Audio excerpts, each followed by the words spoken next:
देखिए, ये प्रश्न है हमीरपुर का ही नहीं है कि हमीरपुर की सड़कों की दुर्दशा है।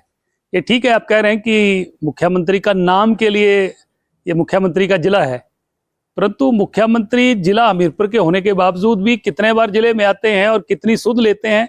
पूरे प्रदेश का बेड़ा गर्क हुआ है, सड़कों का भी बेड़ा गर्क है, प्रदेश सरकार का भी बेड़ा गर्क है और प्रदेश के खजाने का भी पूरी तरह बेड़ा गर्क कर दिया है। पूरी तरह प्रदेश को जो है ध्वस्त कर दिया है। आज आप देखिए कि मुख्यमंत्री वहां स्टेटमेंट दे रहे हैं विधानसभा के अंदर कि बहुत प्रेशर है और दबाव है कि हिमाचल पर एंट्री टैक्स जो है हम उसको वापस लेते हैं।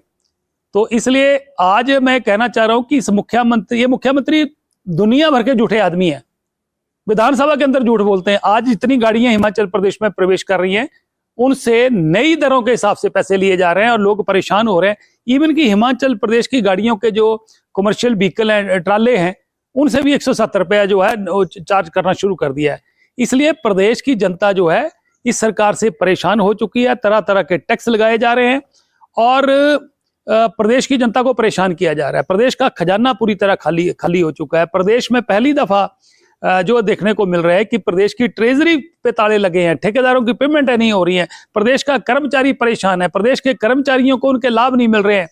और यहाँ पर एजुकेशन विभाग में जो मुख्यमंत्री के जिले के लोग हैं और रिटायर 31 मार्च को हो रहे हैं, उनको एक्सटेंशन दी जा रही हैं।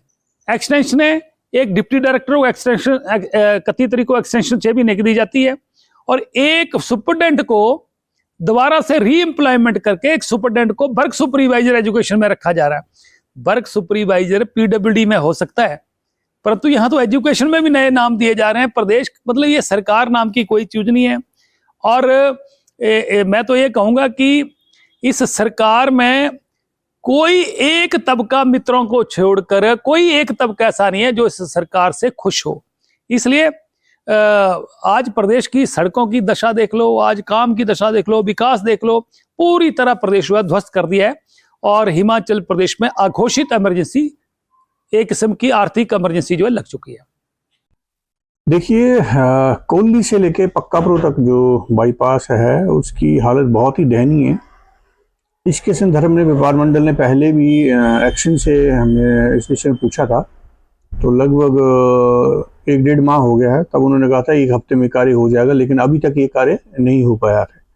उसके उपरांत हमने एससी जो है पीडब्ल्यूडी उनसे भी इस विषय में डिस्कस करा था। तो उनका कहना था कि ये जो रोड है ये पहले नेशनल हाईवे था और अब जो है वो पीडब्ल्यूडी के अंदर आया है।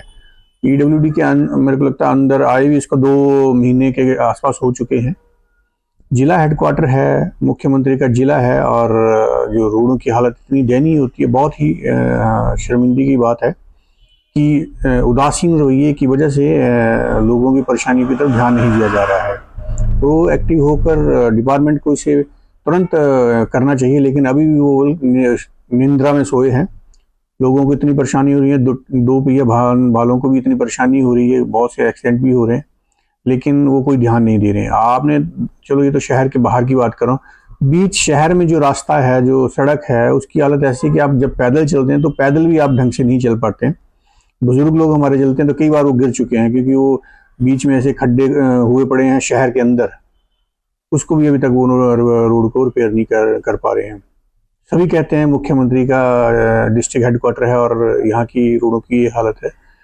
तो जो अधिकारी हैं उन्हें भी ये चीज़ें सोचनी चाहिए कि ये जो कुछ चीज़ें होती हैं वो प्रोएक्टिव होकर करनी होती हैं, आपको उसमें देर नहीं करनी चाहिए। व्यापार मंडल को निराशा है इस विषय में कि हमने इसको बहुत से प्लेटफार्मों पे इस मुद्दे को उठाया, अपने पत्रकारों को भी इन चीज़ में बताया, इवन हमने जो डिपार्टमेंट से भी इसके बारे में चर्चा करी, लेकिन वही उनका एक मतलब घिसा पिटा सा बयान रहता है कि टेंडर हो गया और कार्य होगा। अरे कब होगा? जब कोई और बड़ी दुर्घटनाएं हो जाएंगी या जब जिला के और धूमिल आप नाम करोगे। मुझे कहते हुए बड़ा अफसोस हो रहा है कि जो यहाँ पे अधिकारी बिठाए हुए हैं, या तो वो काम करने में बिल्कुल ढंग से नहीं कर पा रहे हैं या उनको चीजें नहीं दिख रही हैं। क्या वो शहर में पैदल नहीं चलते, गाड़ियों में ही चलते हैं? शहर में पैदल चल के देखिए कितनी खड्डे पड़े हो, कितनी बुरी हालत है। तो वही कह रहा हूँ, लोग जब आते हैं और शहर को क्रॉस करते हैं, धर्मशाला की तरफ जाते हैं या पालमपुर की तरफ जाते हैं, तो शहर के जो रास्तों की हालत देख के बड़ा अफसोस होता है। हमारे ही बहुत से लोगों ने हमें इसके बारे में बोला कि आप क्यों नहीं आवाज उठाते हैं। मैंने उनका कितनी बार आवाज उठानी, लेकिन अधिकारी हैं, उन्हें कोई फर्क ही नहीं पड़ता इस चीज का।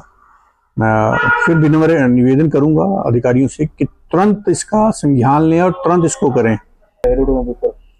देखिए, अभी मैं एक नया ही ट्रेंड देखने को मिल रहा है कि सीमेंट का जो पैच वर्क, मतलब रोड का जो कार्य है वो सीमेंट के पैच वर्क के द्वारा हो रहा है। मुझे लगता है कि शायद ये सीमेंट के साथ पैच वर्क करना ठीक नहीं है, क्योंकि जो एक स्मूथनेस जो आती है आपके तारकोल और उससे, वो सीमेंट के साथ जो पैच वर्क कर रहे हैं, या तो पूरा ही रोड आप सीमेंटेड कर दें, कोई बात नहीं, लेकिन कुछ कुछ पोर्शन आप उसको सीमेंट के साथ कर रहे हैं, ये ठीक नहीं है। विभाग को ये कार्य बंद करना चाहिए और गुणवत्ता की तरफ ध्यान देना चाहिए, क्योंकि जो कार्य वो कर रहे हैं तुरंत वो खराब हो जा रहा है। करोड़ों का टेंडर हो चुका है, कब धरातल पे आएगा मुझे तो यही समझ नहीं आ रहा है, क्योंकि टेंडर अगर हो चुका है तो उसे तुरंत कार्य करना चाहिए। जब हमने उनसे पूछा कि टेंडर हो चुका है, तो वो कह रहे हैं कि ड्रेनेज की वो करें, लेकिन मैंने अपने आप पर्सनली जाके देखा तो कहीं पे भी कोई ड्रेनेज का काम अभी आज की डेट में नहीं लगा हुआ था। आज 2 अप्रैल है, मतलब आज की डेट में कोई काम नहीं लगा हुआ था, और क्यों ये डिले हो रहा काम मुझे नहीं मालूम। लेकिन अगर हमारे राजनेता हैं चाहे किसी भी पार्टी के, वो जरूर पूछें इनसे कि लोगों को इतनी परेशानी हो रही है, क्यों ये काम जल्दी नहीं कर रहे हैं। देखिए, गुणवत्ता में अगर कमी है तो घोटाला ही होता है, और हमें पता है कि किसका कट कहाँ जाता है, क्या होता है।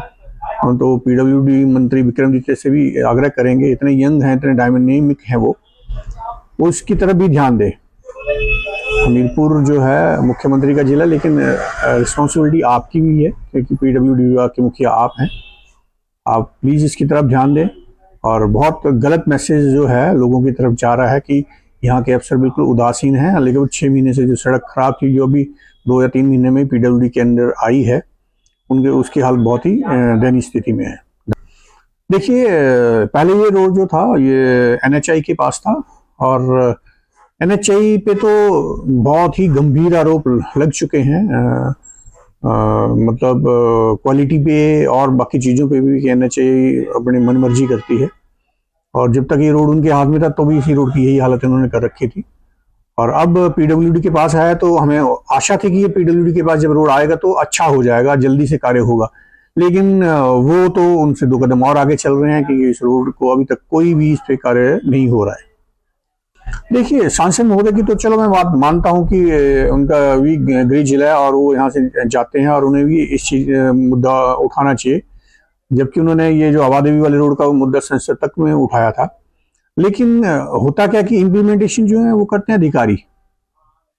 तो अधिकारी जब ढुलमिल नीति अपनाएंगे तो कार्य नहीं होगा, चाहे उसमें आप सांसद बोलिए, चाहे हमारे MLA बोलिए, चाहे हमारे मुख्यमंत्री बोलिए, वो जितना मर्जी जोर लगा लें, लेकिन अगर हमारे अधिकारी बिल्कुल सुस्त रवैये से काम करेंगे तो कार्य नहीं होगा। मैं तो चाहता हूं उनकी रिस्पॉन्सिबिलिटी फिक्स होनी चाहिए कि जिसके कार्यकाल में जो सड़क पक्की होती है उसकी रिस्पॉन्सिबिलिटी होनी चाहिए, कि अगर ये जो एक कार्यकाल होता है एक सड़क का 2 साल या 3 साल, तब तक वो अगर बीच में टूटती है तो उस अधिकारी की भी रिस्पॉन्सिबल होनी चाहिए जितनी की ठेकेदार की होती है, कि उसने क्या चेक करा, उसने क्या क्वालिटी चेक करी। अधिकारियों पे भी एक चेक रखना चाहिए कि वो किस तरीके से काम कर रहे हैं, किस लापरवाही से काम कर रहे हैं।